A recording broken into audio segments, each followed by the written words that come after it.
biodiversity can be defined as the presence of different kind of species of plants and animals on earth. We can say that different kind of species found in one's place. So, and you must think that why it is important. So it is important because it plays an important role to maintaining the balance of earth, or each animals or plants play their important role to maintain the cycle of life. We all know that each animals play their role, but do you think that what is the role of aquatic animal to maintain this cycle of life? Anyone? What is the role of aquatic animal in balancing of life cycle? Okay, it's okay, I will tell you. So atmosphere से कुछ aquatic animals ऐसे होते हैं जो हमारे atmosphere से carbon dioxide को absorb करते हैं, और वो स्पीसीज होती है वेल्स. वेल्स की कुछ ऐसी स्पीसीज होती है जो हमारे एटमॉस्फियर से ऑलमोस्ट 33 टन कार्बन डाइऑक्साइड को अब्सॉर्ब करती है, और which is equivalent to 1500 trees. ये 1500 ट्रीज के लगभग है. जितना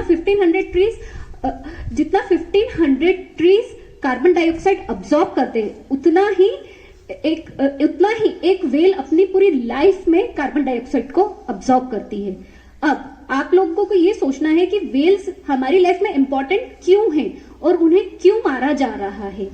सो वेल्स हमारी लाइफ में इंपॉर्टेंट इसलिए है बिकॉज उसका हर एक पार्ट कहीं ना कहीं कंट्रीब्यूट कर रहा है एनवायरमेंट के लिए. Do you know that from where we get oxygen? Anyone? From where we get oxygen? Yes, we get oxygen from plants and trees. But do you know that we also get oxygen from oceans? We also get oxygen from oceans. At least 50 to 80% oxygen we get from the oceans, more than trees.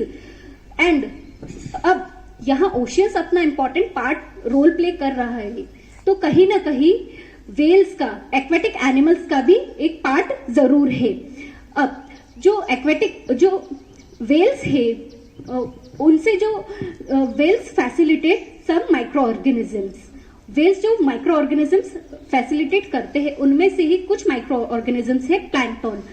Plankton एक microscopic organisms है, और ये दो types के होते हैं, plant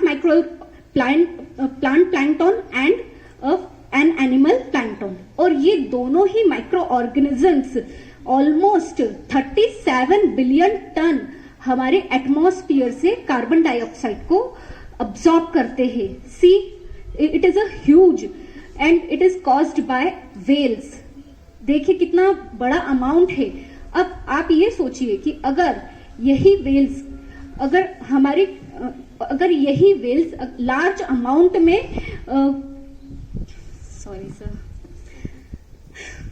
आप यही सोचिए कि अगर यही वेल्स इनकी क्वांटिटी अगर ज्यादा होती तो ये कितनी क्वांटिटी में कार्बन डाइऑक्साइड को अब्सॉर्ब कर पाती. अभी की in today's reports the quantity of whales getting decreases, the ratio of whales get decreases. अब की डेट में सिर्फ 3000 वेल्स ही सरवाइव कर पा रही है ओशियंस में. अब आप सोचिए कि अगर इनका अमाउंट ज्यादा होता तो कितना अमाउंट में ये कार्बन अब्सॉर्ब कर पाती. May be 1600 ton carbon absorb कर पाती एक particular whales. Think about it. And why we kill that whales? We kill the whales because of our commercial purposes. We kill whale in the form of perfumes, in the form of foods, and in the form of machines oil. So it's a need. So we need to save these whales. Thank you.